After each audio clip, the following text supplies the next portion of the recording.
కించపరిచే విధంగా మనం మాట్లాడకూడదు. మహిళల్ని మనం గౌరవించాలి. ఇది మనందరం ఒక బాధ్యతగా తీసుకోవాలని ఇక్కడ ఉన్న మిమ్మల్ని అందరినీ నేను కోరుతున్నాను. ఈరోజు అద్భుతంగా మీరందరూ చర్చించారు. సుమారుగా 45,000 ప్రభుత్వ పాఠశాలలో ఇది లైవ్గా మిగతా విద్యార్థులందరూ చూస్తాం జరిగింది. ఇక్కడ రాలేకపోయారు కొంతమంది విద్యార్థులు, ఎందుకంటే మీతో చాలా మంది పోటీ పడ్డారు.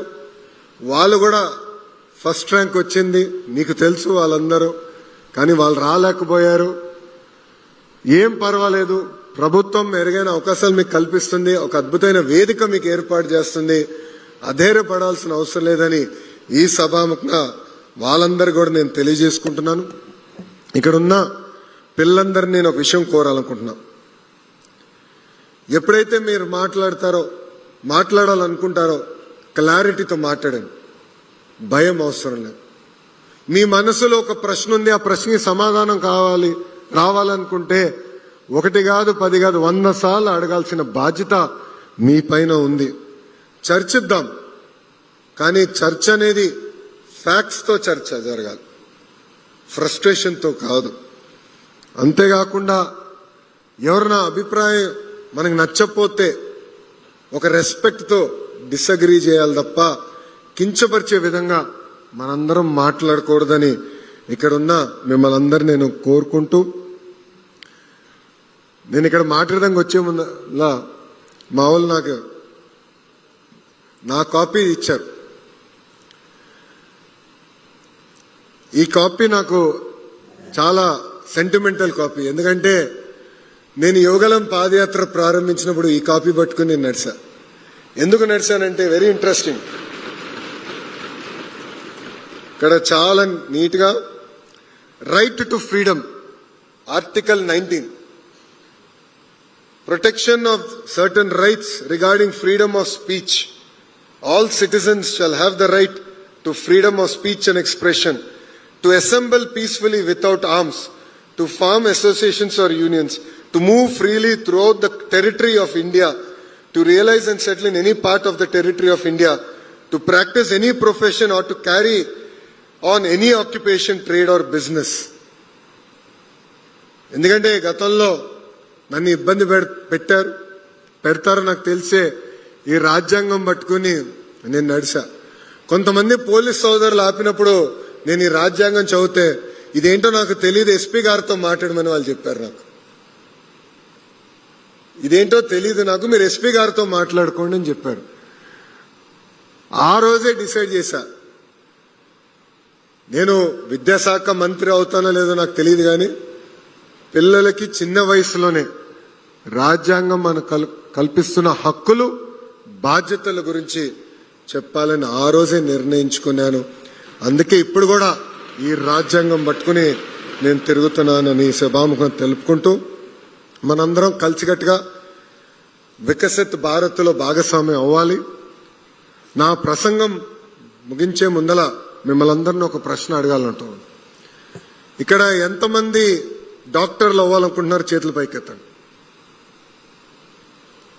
మా విద్యాశాఖ మార్చిలో డాక్టర్ అవ్వాలనుకుంటున్నారు. వెరీ గుడ్, థ్యాంక్ యూ అమ్మా. ఇక్కడ ఎంతమంది ఇంజనీర్లు అవ్వాలనుకుంటున్నారు? ఎంతమంది ఇక్కడ ఐఏఎస్ ఐపీఎస్ ఆఫీసర్లు అవ్వాలనుకుంటున్నారు? అబ్బో, మీరెక్కున్నారు. ఓకే, చేతుల కింద దించండి. ఎంతమంది రాజకీయ నాయకులు అవ్వాలనుకుంటున్నారు? 5గురేనా? 6గురేనా? ఎట్లా? మళ్ళీ వికసిత్ భారత్ ఎలా సాధిస్తో చెప్పండి. రాజకీయాల్లో మీరందరూ భాగస్వామ్యం అవ్వాలి. You have a role to play. రాజకీయాల్లో కొన్ని విషయాలు మనకు నచ్చకపోవచ్చు, మనం ఏకీభవించవచ్చు, కానీ సమాజంలో ఏ మార్పు అయితే మనం ఆశిస్తున్నామో రాజకీయాలకు వచ్చి పోరాడి శాసనసభలో అడుగుపెట్టి మార్పు తీసుకురావాల్సిన బాధ్యత మనందరి పైన ఉంది. ఇక్కడ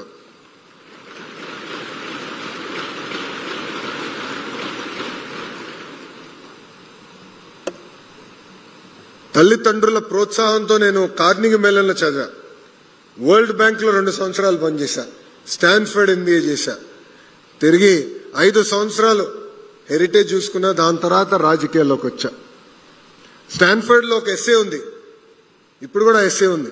ఆ ప్రశ్న ఉంటుంది, what matters to you most and why. So Stanford ఎంబీఏకి అప్లై చేయాలంటే మార్క్స్తో పాటు ఎస్సేస్ రాయాలి. నేను రాసినప్పుడు 2 ఎస్సేలు ఉన్నాయి, ఇప్పుడు పెంచారంట 4 ఉన్నాయి. కానీ ఈ ప్రశ్న ఇంకా ఉంది, what matters to you most and why. ఆ రోజు నేను ఏదైతే ఎస్సేలో రాశానో అదే నేను ఆచరించాను. పబ్లిక్ సర్వీస్కి రావాలి, పాజిటివ్ లీడర్షిప్ తీసుకురావాలి.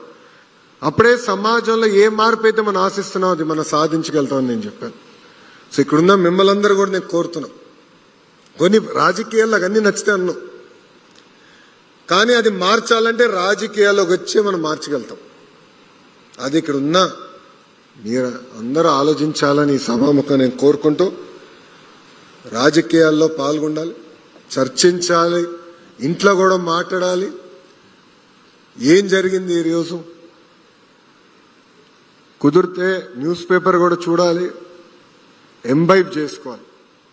ఏ ప్రొఫెషన్కి వెళ్ళినా, రేపు మీరు ఒక ఐఏఎస్ అధికారి అయినా, ఐపీఎస్ అయినా, ఒక డాక్టర్ అయినా, ఇంజనీర్ అయినా, లేదంటే ఆర్ట్స్లోకి వెళ్ళినా, ఒక ఆర్కిటెక్ట్ అయినా, ఎనీ ఫీల్డ్, లాయర్ అయినా, ఎనీ ఫీల్డ్, చట్టాలు